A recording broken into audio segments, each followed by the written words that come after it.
In recent Japan, there is a lot of conflicting information about the Chinese economy. This presents a good opportunity to assess the credibility of the media and individuals disseminating information. With that in mind, I would like to talk about what is happening in China right now. An article published on September 13 discusses the difficulty of China's economic recovery. Such reports have been emerging since the Chinese economy started to stagnate, with articles claiming the economy has bottomed out or it will recover. It's important to pay attention to which media outlets are spreading these stories and who is writing them. This way, 6 months or a year later, you can check what actually happened, which is very useful. I've noticed that many people are sharing information in Chinese and English on YouTube.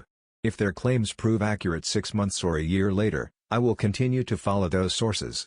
On the other hand, I also monitor information claiming that China is doing very well, but in many cases, the actual situation differs greatly from the predictions 6 months later.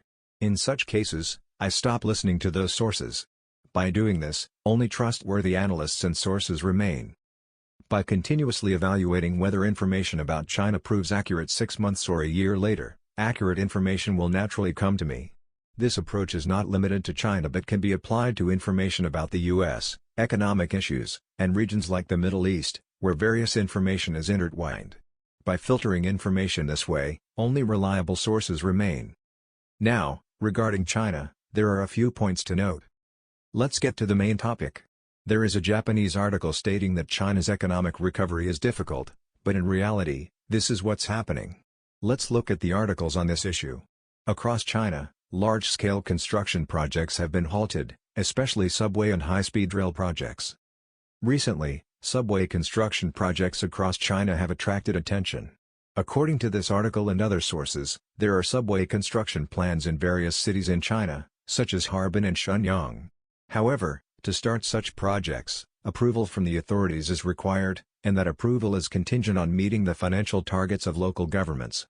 If these targets are not met, the projects are not approved. This is the case highlighted in the article. What's worse is that many projects that have already started have been halted midway. For example, in Qingdao, known for its beer, the construction of Line 14 has been suspended. In Wuhan, which gained global fame due to the pandemic, Phase 2 of Line 3 construction has been stopped. Cities like Qingdao and Wuhan are relatively well known but not at the core of China's economy. However, even in major cities like Shenzhen, the extension of Line 14 has been halted. Furthermore, in the capital Beijing, Phase 2 of Line 11 has been reduced by 30%.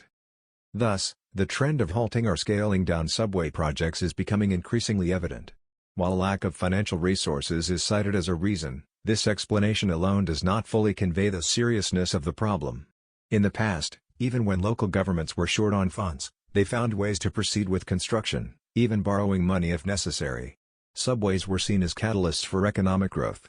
Although subway construction is expensive, it was believed to bring significant economic benefits in the long run, such as real estate development and the creation of commercial and entertainment facilities around the stations.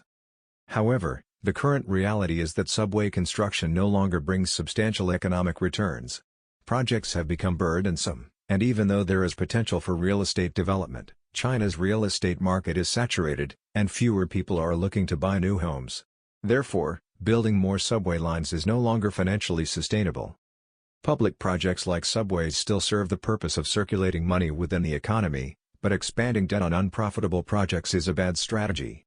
Maintaining subways is costly, and if ridership is low, they become a financial burden.